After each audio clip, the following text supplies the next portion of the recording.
नमस्कार सभी साथियों को स्वागत करता हूं सभी का इस YouTube चैनल पर जिसका नाम है स्टडी विद PN लोधा। साथियों, आज हम राजस्थान जीके की क्लास नंबर 5 पढ़ने वाले हैं। देखिएगा, रीट शिक्षक भर्ती 2022 जो कि पात्रता परीक्षा है, 3rd ग्रेड शिक्षक भर्ती जो कि रीट के बाद में आयोजित होने वाली है, 2nd grade, 1st grade, Rajasthan police, LDC, पटवार, कोई सा भी एग्ज़ाम हो, सभी के लिए निश्चित रूप से ये जो मैंने राजस्थान की जीके की क्लासें स्टार्ट की है, ज़रूर फ़ायदा पहुंचाएगी साथियों। NCERT की किताबों से, RBSC की किताबों से ऑथेंटिक चीज़ें आप पढ़ रहे हो। साथ ही जब हम ये टॉपिक पूरा पढ़ेंगे आज का, उसके अंत में 27 महत्वपूर्ण प्रश्न आप हल करोगे। जो पढ़ा हुआ है आज जो आप पढ़ रहे हो, इसी को आप 27 प्रश्नों के माध्यम से आप अपना मूल्यांकन कर सकते हो। तो चलिए वीडियो को शुरू करते हैं। देखिएगा, विशेष रूप से 1st ग्रेड, 2nd ग्रेड और रीट के बाद में जो 3rd ग्रेड का आयोजन होगा, उसके लिए ये मैंने क्लासें शुरू की है। ठीक है, तो वीडियो को शुरू करते हैं। PDF के लिए आप टेलीग्राम चैनल पर ज्वाइन करके PDF प्राप्त कर सकते हो निःशुल्क। तो चलिए देखते हैं। देखिएगा, 5वीं ये राजस्थान जीके की क्लास है। इसके पहले हमने जो 4 क्लासें पढ़ी थी वो RBSC NCERT की जो कक्षा 6 की पाठ्य पुस्तक है, वहाँ से हमने उन क्लासों को पढ़ा था। अब राजस्थान की भूगोल पढ़ रहे हैं, तो हमारा टारगेट क्या है कि कक्षा 6 की भूगोल हमने पढ़ ली, अब 7 की भूगोल पढ़ेंगे, फिर 8 की भूगोल, फिर 9 की, फिर 10 की। ठीक है, इस प्रकार फिर इसी प्रकार इतिहास भी पढ़ेंगे और कला संस्कृति भी पढ़ेंगे। तो RBSC NCERT के कक्षा 6 से 10 तक की सारी पुस्तकें आप यहाँ पर मैक्सिमम 80 से 90 वीडियो में पूरा कर लोगे साथियों। ठीक है, यहाँ पर कक्षा 7 NCERT प्लस RBSC पुस्तकों के नोट्स व प्रश्न इस वीडियो में आपको मिलने वाले हैं।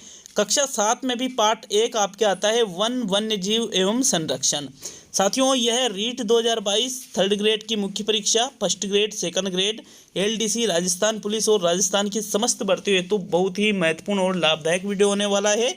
यहाँ पर हम पढ़ने वाले हैं राजस्थान में वनों के प्रकार सबसे पहले पढ़ेंगे। और आज का जो हमारा टोटल टॉपिक रहेगा साथियों, वन के अंतर्गत वन्य जीव और वन्य जीव संरक्षण, ये सारी चीज़ें हम पढ़ने वाले हैं। तो चलिए सबसे पहले हम देखेंगे राजस्थान में वनों के प्रकार को।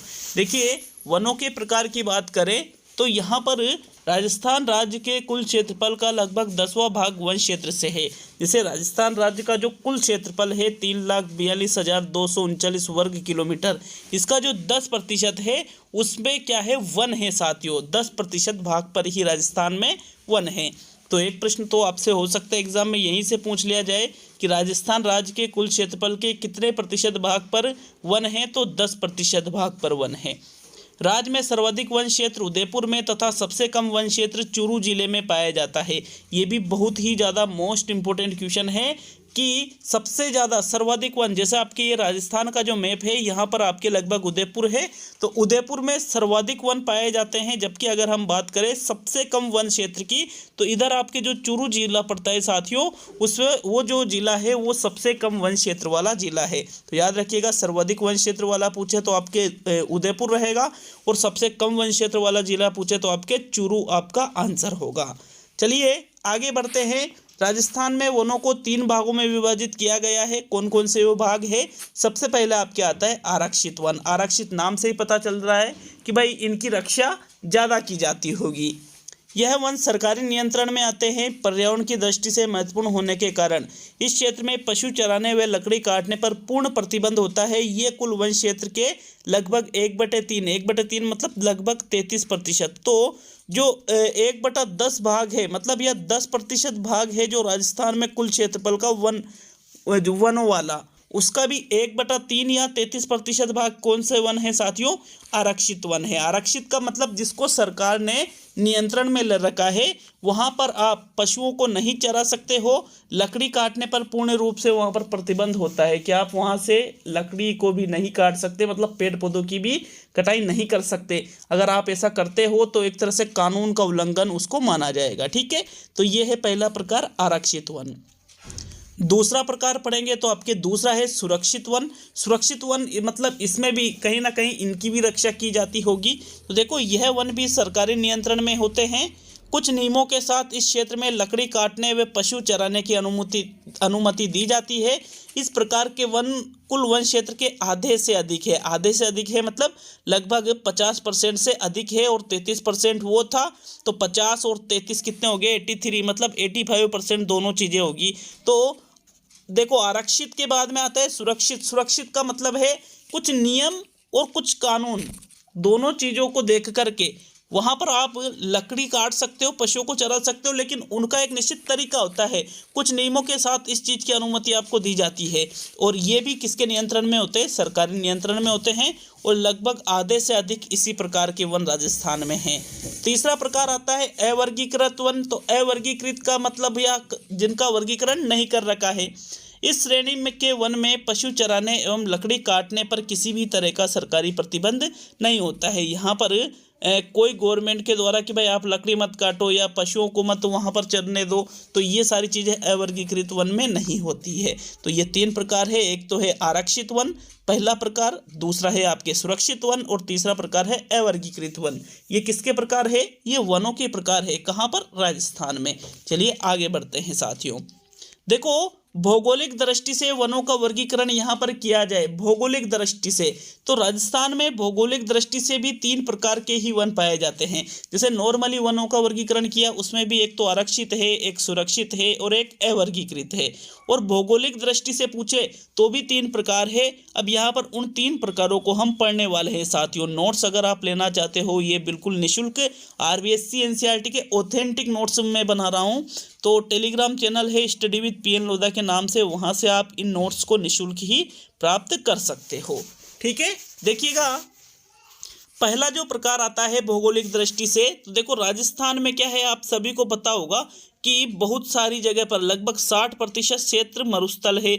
इधर आपके अरावली पर्वतमाला निकल रही है, और इधर इसकी वजह से अरावली पर्वतमाला यहाँ पर 2 भागों में विभक्त करती है राजस्थान को।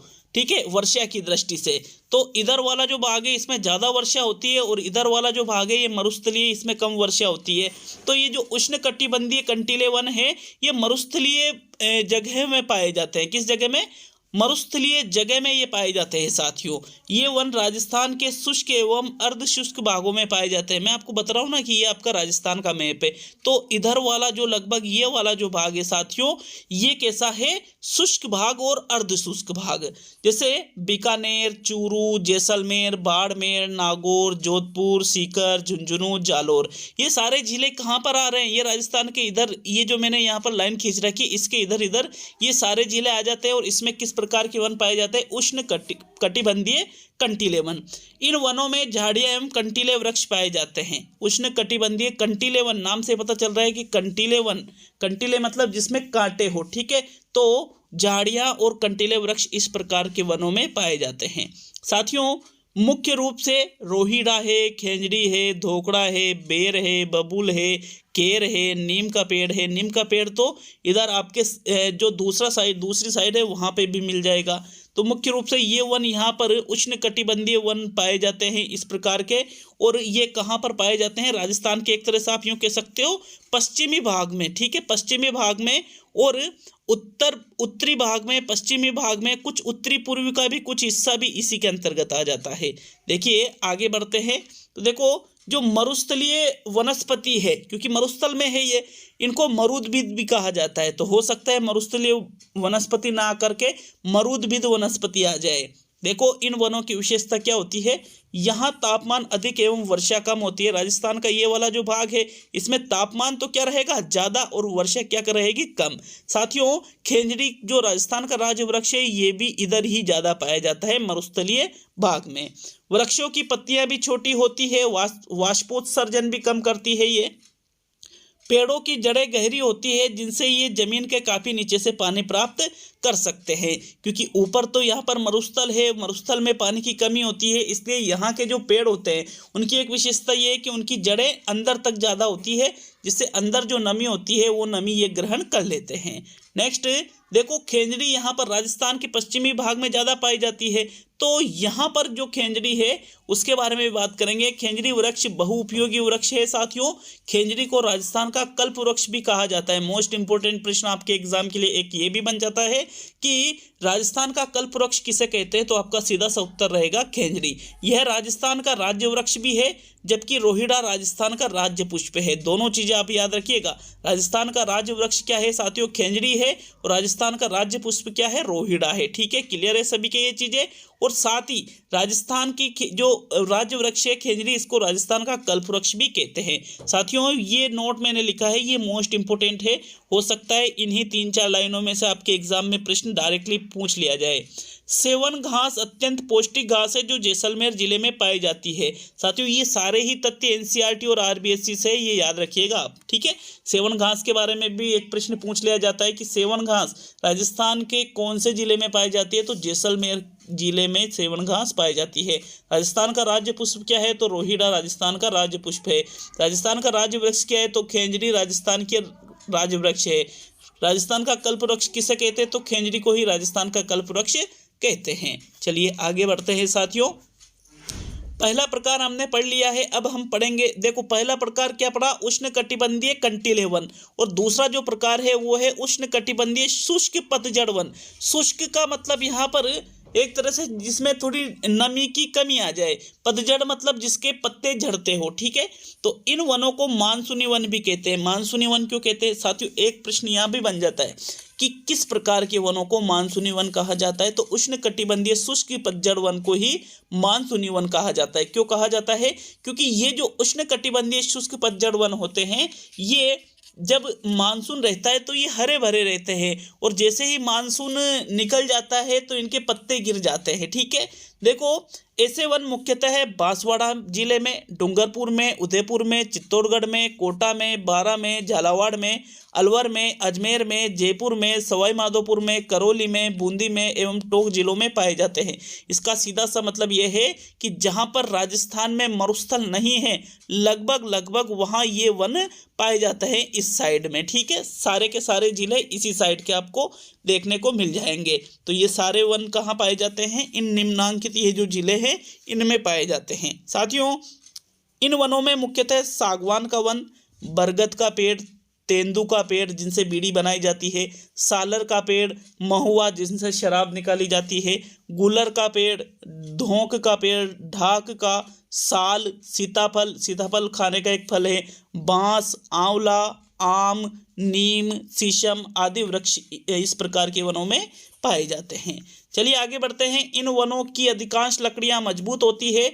इन वनों के वृक्ष ग्रीष्मकाल में अपनी पत्तियां गिरा देते हैं, इसलिए इनको क्या कहा जाता है, उष्णकटिबंधीय शुष्क पतझड़ वन। इसीलिए इनको कहा जाता है क्योंकि ग्रीष्मकाल में इस प्रकार के जो वृक्ष होते हैं, इस प्रकार के वनों के, वो अपनी पत्तियां गिरा देते हैं। ठीक है, आगे बढ़ते हैं। ग्रीष्मकाल मतलब ग्रीष्म ऋतु की यहाँ पर बात की जा रही है साथियों, जो गर्मियों का जो समय होता है।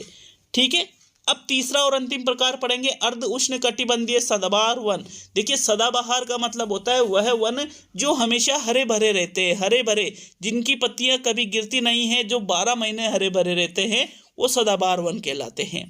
तो ये वन सदैव हरे भरे दिखते हैं, इसलिए इन्हें सदाबहार वन कहा जाता है। अभी आपको बताया था कि भाई सदाबहार वन अर्ध उष्णकटिबंधीय सदाबहार वन जो सदैव हरे भरे रहें, ये आबू पर्वतीय क्षेत्र में ही पाए जाते हैं। आबू माउंट आबू आपने नाम सुना होगा। माउंट आबू कहाँ है, आपके सिरोही जिले में है राजस्थान के, और माउंट आबू सबसे ऊंचाई वाली जगह भी है राजस्थान की। ठीक है, माउंट आबू सबसे ऊंचाई वाली जगह भी है। यहाँ का जो तापमान है वो हमेशा कम रहता है, गर्मियों में भी यहाँ का तापमान बहुत कम रहता है साथियों। इसलिए यहाँ के जो पेड़ पौधे हैं वो सदैव हरे भरे रहते हैं, यहाँ वर्षा भी सर्वाधिक होती है। तो ये वन पहाड़ी के ऊंचाई वाले भाग में ही पाए जाते हैं।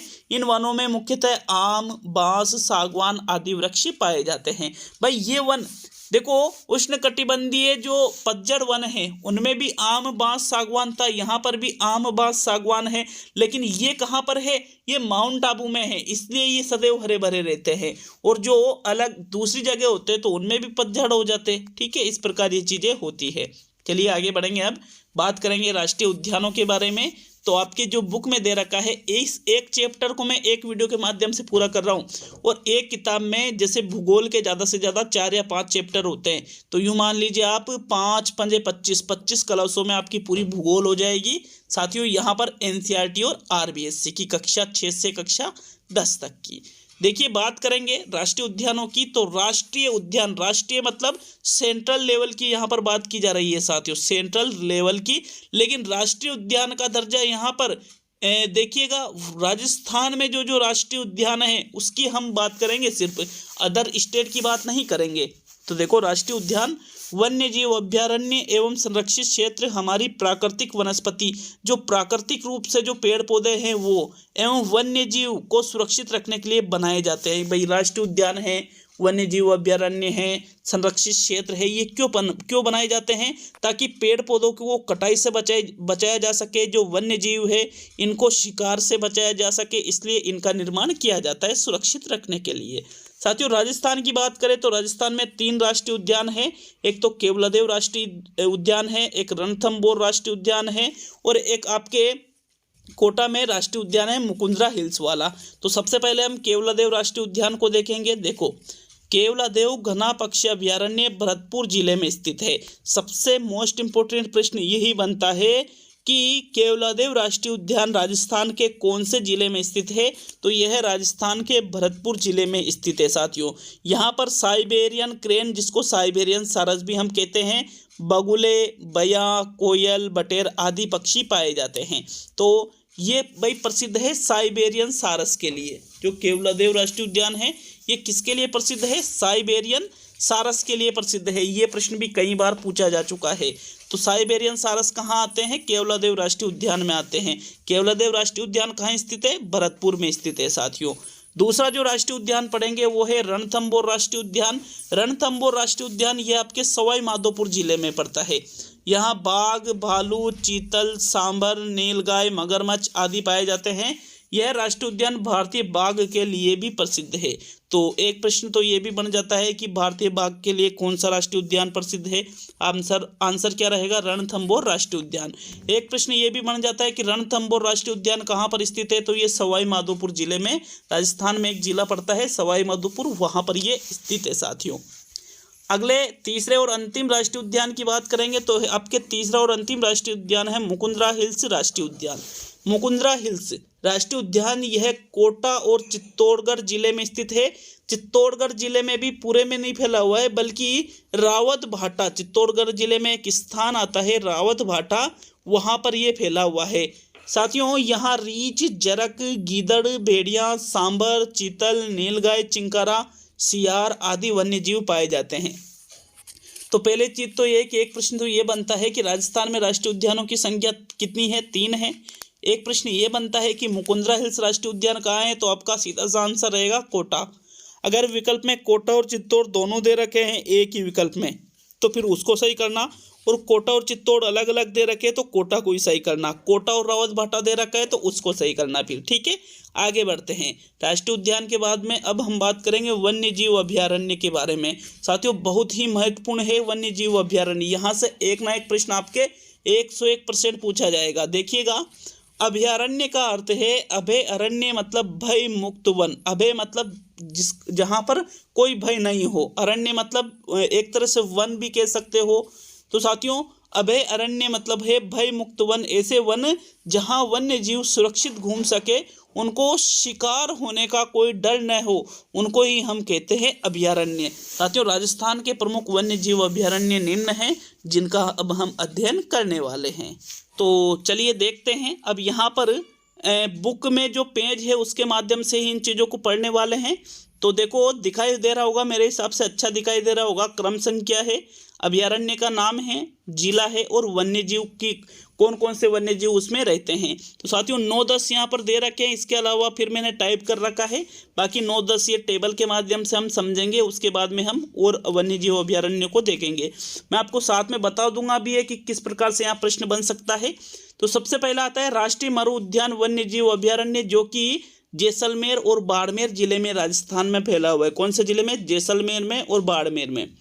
इसमें कौन कौन से वन्य जीव पाए जाते हैं? तो एक तो गोडावण जो राजस्थान का राज्य पक्षी है, भेड़िया है, सियार है, लोमड़ी है, चिंकारा है, नीलगाय है।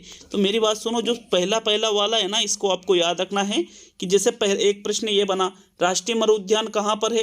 देखो नाम तो राष्ट्रीय मरु उद्यान है लेकिन अभयारण्य, इसलिए कई किताबों में आपको राजस्थान में जो राष्ट्रीय उद्यान है उनकी संख्या 4 भी मिल सकती है, क्योंकि बहुत सारी किताब वाले इसको भी राष्ट्रीय उद्यान का दर्जा दे रखे हैं। हालांकि घोषणा कर रखी है लेकिन दर्जा नहीं दिया गया है, इसलिए अभी भी इसको किस में गिना जाता है, अभयारण्य में। तो राष्ट्रीय मरु उद्यान वन्य जीव अभयारण्य है साथियों आपके जैसलमेर और बाड़मेर जिले में। और यहाँ पर सबसे मुख्य विशेषता है कि गोडावण जो राजस्थान का राज्य पक्षी है सर्वाधिक मात्रा में यहीं पाया जाता है। दूसरा है आपके केला देवी वन्य जीव अभयारण्य। केला देवी कहाँ पड़ती है, आपके करौली में साथियों। करौली और सवाई माधोपुर में ये केला देवी वन्य जीव अभयारण्य है। बगेरा, भेड़िया, चीतल, खरगोश, ये आपको याद रखने की जरूरत नहीं है, ये प्रश्न में नहीं पूछा जाएगा, एग्जाम में आपके प्रश्न नहीं पूछा जाएगा। सिर्फ ये पूछ सकता है कि केला देवी वन्य जीव अभयारण्य स्थित है सवाई माधोपुर और करौली जिले में ये स्थित है, आपको सिर्फ इतना याद रखना है। तीसरा जो आता है कुंभलगढ़ वन्य जीव अभयारण्य, ये राजसमंद, पाली और उदयपुर में है। यहाँ बाघ, भालू, चिंकारा, नीलगाय इस प्रकार से पशु पाए जाते हैं। तो ये भी आपको लगभग याद नहीं रखना है, इसकी भी कोई आपको जरूरत नहीं है। आपको सिर्फ ये याद रखना है कि कुंभलगढ़ कहाँ पर है, राजसमंद में। राजसमंद विकल्प में नहीं है तो पाली में, पाली विकल्प में नहीं है तो उदयपुर में। ठीक है, नेक्स्ट है फुलवारी की नाल वन्य जीव अभयारण्य जो कि उदयपुर जिले में है। और यहाँ पर बाघ, चीतल, सियार, भेड़िया, सांबर, जो अभयारण्य किसी विशेष जीव के लिए प्रसिद्ध होगा वो चीज़ आपको याद रखनी है। जैसे हमने ऊपर ये जो राष्ट्रीय मरु उद्यान देखा था, ये किसके लिए प्रसिद्ध है, गोडावण के लिए। आपको सिर्फ अभी यहीं तक याद रखना है। फुलवारी की नाल अभयारण्य कहाँ है, उदयपुर में। सरिस्का वन्य जीव अभयारण्य है साथियों आपके अलवर में। यहाँ बाघ, जरक, सांबर, चीतल, तो ये भी आपको याद भी नहीं रखो तो कोई दिक्कत वाली बात नहीं है, सिर्फ ये याद रख लेना सरिस्का वन्य जीव अभयारण्य आपके अलवर जिले में है। छठा जो नाम है वो है टोटगढ़ रावली वन्य जीव अभयारण्य, राजसमंद, अजमेर और पाली जिले में है। और यहाँ पर तेंदुआ, भालू, बाज, सियार, नीलगाय, रीछ इस प्रकार से पशु पाए जाते हैं। तो इसकी भी कोई दिक्कत लेने की जरूरत नहीं है, इनको भी आपको याद नहीं रखना है। आपको सिर्फ टोटगढ़, राजसमंद में याद रखना है, अजमेर और पाली में भी इसका कुछ भाग फैला हुआ है। सातवां जो है ये मोस्ट इंपोर्टेंट है, सीता माता वन्य जीव अभयारण्य। ये है साथियों आपके प्रतापगढ़, चित्तौड़गढ़ और उदयपुर में, लेकिन मुख्य रूप से ये प्रतापगढ़ में है। कहाँ पर है मुख्य रूप से ये, प्रतापगढ़ में। अगर तीनों विकल्प अलग अलग हो तो वहाँ पर आपको प्रतापगढ़ सही करना है। साथियों ये उड़न गिलहरी के लिए बहुत ज़्यादा प्रसिद्ध है। यहाँ पर एकमात्र ऐसा अभयारण्य है ये जहाँ पर उड़न गिलहरियाँ पाई जाती है। राजस्थान का एकमात्र अभयारण्य जिसमें उड़न गिलहरियां पाई जाती है तो वो आपके है सीता माता वन्य जीव अभयारण्य, जो कि राजस्थान के प्रतापगढ़ जिले में स्थित है। कुछ भाग चित्तौड़ और उदयपुर में भी फैला हुआ है। नेक्स्ट आठवां है, ये भी आपके मोस्ट इंपोर्टेंट है, माउंट आबू वन्य जीव अभयारण्य। माउंट आबू कहाँ पर है, सिरोही में है। यहाँ पर रीछ, जंगली मुर्गा, चिंकारा, चीतल और सांबर जैसे पशु पाए जाते हैं। ये भी मोस्ट इंपोर्टेंट इसलिए है क्योंकि जंगली मुर्गे सिर्फ और सिर्फ माउंट आबू वन्य जीव अभयारण्य सिरोही में ही पाए जाते हैं। तो ये प्रश्न भी आपसे पूछा जा सकता है, इस तथ्य को विशेष तौर पर आपको याद रखना है। नेक्स्ट 9वां प्रकार है रामगढ़ विषधारी वन्य जीव अभयारण्य जो कि बूंदी जिले में है। यहाँ विषधारी सांप, बाघ और रीछ पाए जाते हैं। तो इसमें आपको पहली चीज तो ये याद रखनी है, एक प्रश्न ये पूछा जा सकता है कि रामगढ़ विषधारी वन्य जीव अभयारण्य का है, तो उत्तर होगा बूंदी जिले में। और यहाँ की मुख्य विशेषता क्या है कि यहाँ विषधारी सांप ज्यादा पाए जाते हैं। नेक्स्ट 10वां है जमुआ रामगढ़ वन्य जीव अभयारण्य जो कि जयपुर में है। यहाँ पर बगेरा, जरक, सियार, भेड़िया जैसे जो पशु है वो पाए जाते हैं साथियों। इसमें भी आपको इनको याद रखने की जरूरत नहीं है, बस आप ये याद रख लो कि जमुआ रामगढ़ वन्य जीव अभयारण्य कौन से जिले में है, जयपुर जिले में है। 11वां है राष्ट्रीय चंबल घड़ियाल वन्य जीव अभयारण्य। ये मोस्ट इंपोर्टेंट हो जाता है। ये कोटा, सवाई माधोपुर, करौली, धौलपुर, चंबल नदी के सहारे जो जो जिले आते जाते हैं उनमें ये अभयारण्य फैला हुआ है। इसमें घड़ियाल, भेड़िया, सियार, लोमड़ी, भेड़िया इनको याद नहीं रखना है, सिर्फ आपको ये याद रखना है घड़ियाल वाला कि घड़ियाल कौन से अभयारण्य में सर्वाधिक पाए जाते हैं। तो राष्ट्रीय चंबल घड़ियाल वन्य जीव अभयारण्य में सर्वाधिक ये पाए जाते हैं। कहाँ कहाँ फैला हुआ है, कोटा, माधोपुर, करौली और धौलपुर। ठीक है, चलिए आगे बढ़ते हैं साथियों। देखो अब हम बात करेंगे इनके अतिरिक्त भी राजस्थान में और भी अभयारण्य हैं, जैसे जवाहर सागर अभयारण्य कोटा, बूंदी, चित्तौड़गढ़ में है। बंदबारेटा वन्य जीव अभयारण्य भरतपुर में है, ये मोस्ट इंपोर्टेंट है बंदबारेटा वाला। डायरेक्टली एग्जाम में प्रश्न यूं पूछा जाता है कि बंदबारेटा अभयारण्य कहाँ पर है, तो आपका आंसर रहेगा भरतपुर में। भैंसरोडगढ़ वन्य जीव अभयारण्य चित्तौड़गढ़ में जिले में है साथियों, ये भी आपको अच्छी तरह से याद रखना है। चलिए और आगे भी हम और अभयारण्यों के नाम देख लेते हैं साथियों। अगला है सवाई माधोपुर वन्य जीव अभयारण्य, नाम से ही पता चल रहा है कि ये सवाई माधोपुर जिले में होगा। आपको सिर्फ इनके नाम याद रखना है कि कौन सा वन्य जीव अभयारण्य कहाँ पर स्थित है। केसरबाग वन्य जीव अभयारण्य धौलपुर जिले में है। सज्जनगढ़ वन्य जीव अभयारण्य उदयपुर जिले में है। नाहरगढ़ वन्य जीव अभयारण्य जयपुर जिले में है। शेरगढ़ वन्य जीव अभयारण्य बारां जिले में है। ये शेरगढ़ वाला विशेष तौर पे याद रखना है आपको, क्योंकि ये भी प्रश्न परीक्षा में कई बार पूछा जा चुका है कि भाई शेरगढ़ वन्य जीव अभयारण्य राजस्थान के कौन से जिले में है, तो आपका सीधा सा उत्तर होगा बारां जिले में। नेक्स्ट ताल छापर वन्य जीव अभयारण्य जो कि राजस्थान के चूरू जिले में है, ये मोस्ट इंपोर्टेंट है साथियों। यह काले हिरणों के लिए बहुत ही ज्यादा प्रसिद्ध है, क्योंकि राजस्थान का एकमात्र अभयारण्य जहां पर काले हिरण पाए जाते हैं वो है आपके ताल छापर, जो कि चूरू जिले में स्थित है। कौन से जिले में स्थित है? ये चूरू जिले में स्थित है साथियों।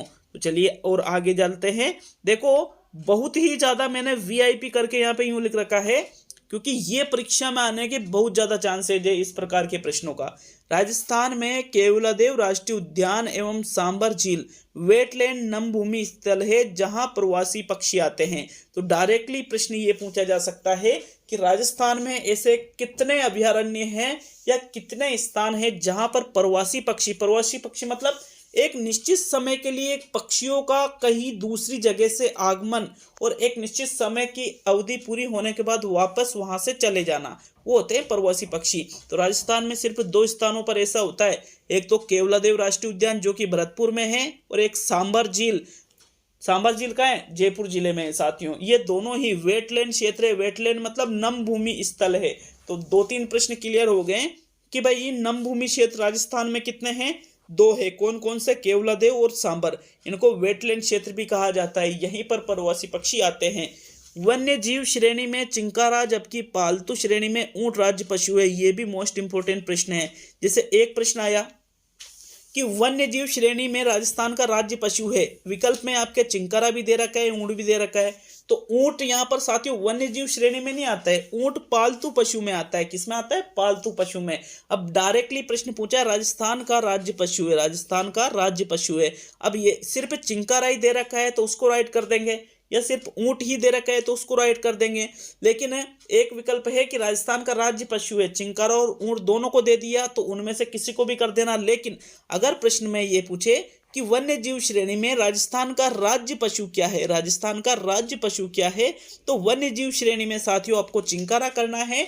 और अगर प्रश्न यूं पूछे कि पालतू श्रेणी में राजस्थान का राज्य पशु क्या है, और पहले विकल्प पे आपको वो चिंकारा देगा, आप राज्य पशु देखते ही किसको सही कर दोगे? चिंकारा को। लेकिन अब वो पूछ रहा है पालतू श्रेणी में, तो फिर आपको ऊंट को सही करना है। इस चीज को विशेष तौर पे दिमाग में गांठ बांध लेना, ठीक है। चलिए आगे बढ़ते हैं साथियों। देखो आपके वन संरक्षण की बात करेंगे अब हम। लास्ट लगभग ये चल रहा है, इसके बाद में 27 प्रश्न आप यहाँ पर जो पढ़ रहा है अब ये पढ़ रहे हैं हम, उसी से संबंधित 27 प्रश्न हम यहाँ पर हल करने वाले हैं। तो देखो वन संरक्षण की बात करें तो राष्ट्रीय वन नीति वर्ष 1952 में बनाई गई थी, जो कि संशोधित हुई थी 1988 में। इसके अनुसार कुल भूभाग का लगभग 33% वन क्षेत्र होना चाहिए। और अपन ने ऊपर क्या पढ़ा था कि राजस्थान में लगभग 10% भूभाग पर ही वन है, जबकि राष्ट्रीय वन नीति जो है 1952 वाली संशोधन 1988 में हुआ था, ये क्या कहती है कि कुल भाग का 33% वनों से ढका हुआ होना चाहिए, वनों से ढका हुआ होना चाहिए। जबकि आगे हम बात करें तो राजस्थान राज्य की वन नीति 2010 में राज्य के संपूर्ण भूभाग के 20% को वृक्ष आच्छादित करने का लक्ष्य रखा था। कि भाई राष्ट्रीय वन नीति आई 1952 में, संशोधन किया 1988 में। एक और नीति आई राष्ट्रीय वन नीति 2010 में क्या लक्ष्य रखा कि भाई ये जो 10% भूभाग है इसको हम कर देंगे 20% भूभाग में, मतलब 10% भूभाग पे जो वन है वो 20% रखने का लक्ष्य 2010 की में जो राष्ट्रीय वन नीति है उसमें रखा गया। राज्य की वन नीति है उसमें रखा गया। लेकिन राजस्थान में वन क्षेत्र लगभग 10% ही है। देखो यहाँ पर एक क्या 2-3 प्रश्न यहाँ ये बन जाते हैं कि जोधपुर में केंद्रीय शुष्क क्षेत्र अनुसंधान संस्थान काजरी एवं शुष्क वन अनुसंधान संस्थान आपरी स्थित है।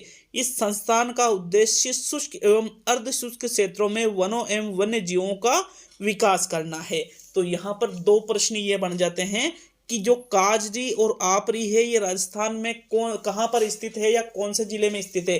तो आपका आंसर होगा जोधपुर में। कौन से जिले में? जोधपुर में। क्यों बनाए गए हैं? क्योंकि शुष्क और अर्धशुष्क जो क्षेत्र हैं उनमें वनों और वन्य जीवों का विकास करना इसका प्रमुख उद्देश्य माना जाता है। साथियों अब हम यहाँ पर एक और कुछ मैंने यहाँ पर एक इमेज लगाया है। राजस्थान के जोधपुर जिले में खेंजड़ली गांव में ठेकेदारों द्वारा वृक्षों को काटा जा रहा था। इन्हें बचाने के लिए उस क्षेत्र के लोगों ने विरोध किया। अमृता देवी के नेतृत्व में 1730 ईस्वी में 363 स्त्री पुरुषों ने वनों को बचाने के लिए वृक्षों से लिपटकर बलिदान दिया था। ये तो आप सभी को पता होगा। एक हो सकता है आपको ये पता नहीं हो कि भाई लोगों की संख्या कितनी थी। तो 363 यहाँ पर लोग थे। कब की बात है? 1730 ईस्वी की बात है। अमृता देवी की स्मृति में यहाँ एक मृग उपवन स्थापित किया गया है। प्रतिवर्ष भाद्रपद माह के शुक्ल पक्ष की दशमी को यहाँ विश्व का एकमात्र वृक्ष मेला लगता है। तो यहाँ पर एक प्रश्न क्या बन जाता है मोस्ट इंपोर्टेंट कि राजस्थान का एकमात्र वृक्ष मेला कहाँ लगता है? राजस्थान के जोधपुर जिले के खेंजड़ली गांव में लगता है। साथियों क्यों लगता है? क्योंकि अमृता देवी ने पेड़ों की रक्षा के लिए 1730 ईस्वी में 363 लोगों के साथ यहाँ पर खुद का बलिदान कर दिया था पेड़ों की रक्षा के लिए। कब लगता है मेला? तो मेला लगता है भाद्रपद माह के शुक्ल पक्ष की दशमी को। ठीक है, तो ये चैप्टर पूरा हुआ साथियों। अब यहाँ पर लगभग 27 प्रश्नों को हम हल करने वाले हैं, जिससे हमें ये पता चल जाए कि भाई हमारी जो तैयारी है, हम जो पढ़ रहे हैं वो हमको याद भी रह रहा है या याद नहीं रह रहा है। आप नीचे ही 27 में से 20+ आपके प्रश्न सही होने चाहिए। अगर 20+ प्रश्न सही है तो इसका मतलब अब हम जो पढ़ रहे हैं वो बिल्कुल सही दिशा में जा रहा है और आपको वो चीज़ें याद भी हो रही है। तो चलिए प्रश्न उत्तर को देखते हैं। कौन कौन से यहाँ पर प्रमुख 27 प्रश्नों में कौन कौन से प्रश्न मैंने शामिल किए हैं। तो साथियों महत्वपूर्ण प्रश्नों को देख लेते हैं कि यहाँ पर कौन कौन से प्रश्न हैं। आशा ही नहीं विश्वास है कि समझ में आ रहा होगा, अच्छा लग रहा होगा। देखिए पहला प्रश्न है आपके, राजस्थान के कुल क्षेत्रफल का कितने प्रतिशत क्षेत्र में वन है? तो यहाँ पर आप सभी को पता होगा कि कितने प्रतिशत क्षेत्र में वन है साथियों?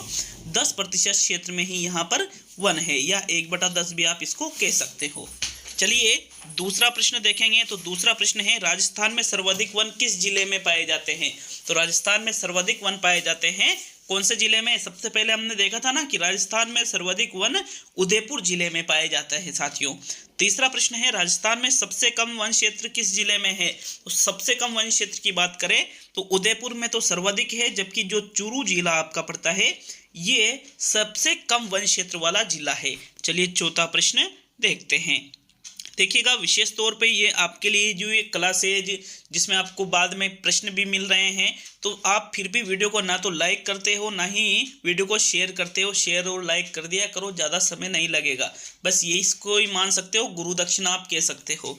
तो देखो चौथा प्रश्न है, राजस्थान में वनों को कितने भागों में विभाजित किया गया है? साथियों राजस्थान को वनों में दोनों ही प्रकार से 3 भागों में ही विभाजित किया गया है। कौन कौन से? एक तो आपके आरक्षित वन होते हैं, एक आपके सुरक्षित वन होते हैं और एक आपके अवर्गीकृत वन होते हैं।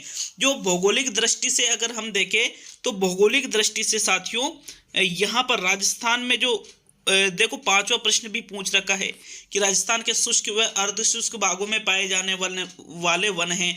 तो शुष्क और अर्धशुष्क यहाँ पर इस भाग में जो वन पाए जाते हैं वो है साथियों उष्ण कटिबंधीय कंटीले वन। उष्ण कटिबंधीय कंटीले वन यहाँ पर जो शुष्क और अर्धशुष्क भाग है उसमें पाए जाते हैं। ठीक है, चलिए आगे बढ़ते हैं छठे प्रश्न की ओर। तो छठा प्रश्न है, राजस्थान का कल्पवृक्ष किसको कहा जाता है? साथियों बिल्कुल अच्छा सा प्रश्न है, मोस्ट इंपोर्टेंट प्रश्न है, ऊपर हमने पढ़ा था। तो राजस्थान का कल्पवृक्ष किसको कहा जाता है? खेंजड़ी को कहा जाता है। किसको कहा जाता है? खेंजड़ी को कहा जाता है।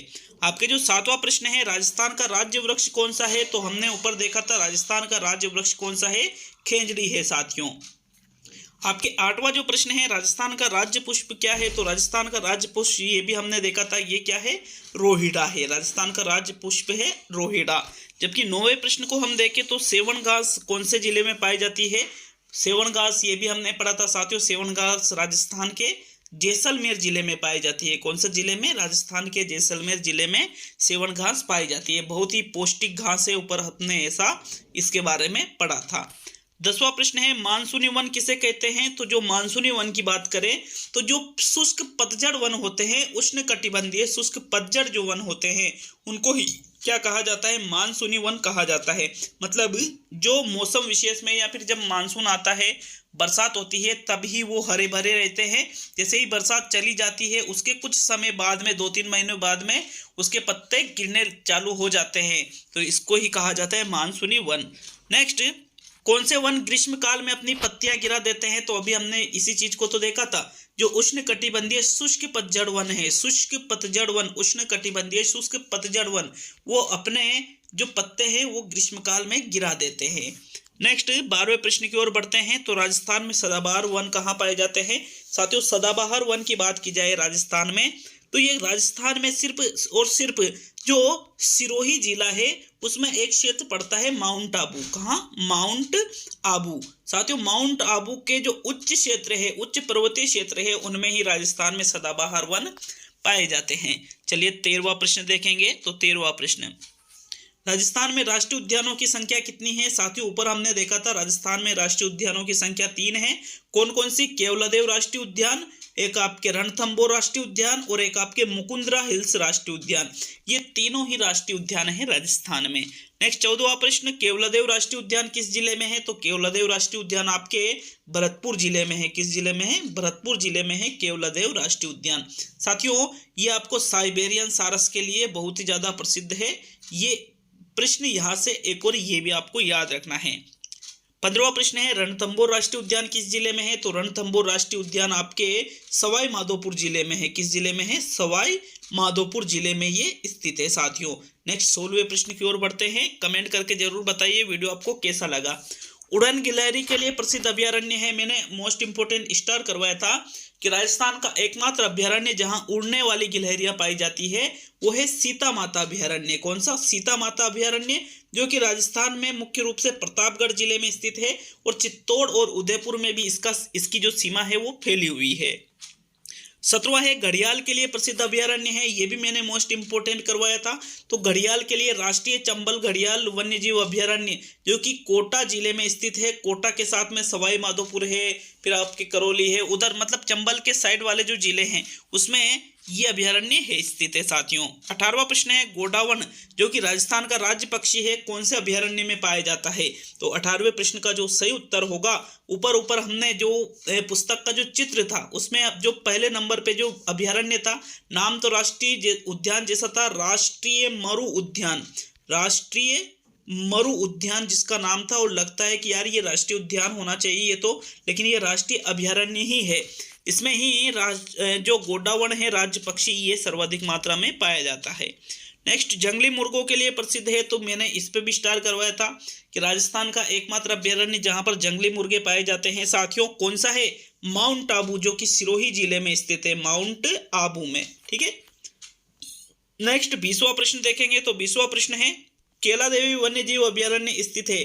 साथियों, केला देवी वन्यजीव अभ्यारण्य आपके करौली में स्थित है। करौली के साथ साथ ये सवाई माधोपुर जिले में भी स्थित है, लेकिन आपको मुख्य रूप से याद रखना है केला देवी करौली। 21वां है, राजस्थान में वेटलैंड स्थल कितने वे कौन से है? तो मैंने आपको मोस्ट इंपोर्टेंट करवा के लिखवाया था कि राजस्थान में वेटलैंड स्थलों की संख्या 2 है। एक तो आपके केवलादेव राष्ट्रीय उद्यान है, केवलादेव राष्ट्रीय उद्यान जो कि भरतपुर में है, और एक आपके सांबर झील है जो कि आपके जयपुर जिले में है। चलिए 22वां प्रश्न देखेंगे। तो प्रश्न नंबर 22, वन्यजीव श्रेणी में राजस्थान का राज्य पशु है। साथियों, इसको अलग से नोट करवाया था कि भाई अगर पालतू श्रेणी में पूछे तो वहां पर आपका उत्तर होगा ऊंट, और वन्यजीव श्रेणी में पूछे तो वहां पर आपका उत्तर होगा चिंकारा। दोनों को विशेष तौर पे याद रखना। क्या प्रश्न है? वन्यजीव श्रेणी में राजस्थान का राज्य पशु है, तो यहाँ पर उत्तर क्या होगा? चिंकारा। जबकि पालतू श्रेणी में राजस्थान का राज्य पशु है साथियों ऊंट। ठीक है। नेक्स्ट 24वां प्रश्न है, राष्ट्रीय वन नीति कब बनाई गई? तो राष्ट्रीय वन नीति बनाई गई थी साथियों 1952 में, जिसका संशोधन 1988 में किया गया था। 25वां प्रश्न है, राष्ट्रीय वन नीति वर्ष 1952 के अनुसार राजस्थान के कुल भूभाग पर कितने प्रतिशत वन होना चाहिए? तो कुल जो भूभाग है उसके 33% पर वन होना चाहिए, लेकिन है कितने भाग पर? ओनली 10% भाग पर। 26वां प्रश्न है, काजरी व्यापारी संस्थान कहाँ पर स्थित है? तो काजरी व्यापारी संस्थान कहाँ पर है? राजस्थान के जोधपुर जिले में स्थित है। साथियों, जो वन्य जीव जो है और जो वनस्पतियां हैं, इनका विकास करने के लिए इन दोनों का निर्माण करवाया गया था। 27वां और अंतिम प्रश्न है, विश्व का एकमात्र मेला कहाँ लगता है? तो विश्व का एकमात्र मेला कहाँ पर लगता है? साथियों, खेंजड़ली जोधपुर में लगता है। खेंजड़ली जोधपुर में अमृता देवी की याद में, जो वहां पर 363 जो व्यक्ति मारे गए थे वनों की रक्षा करते हुए।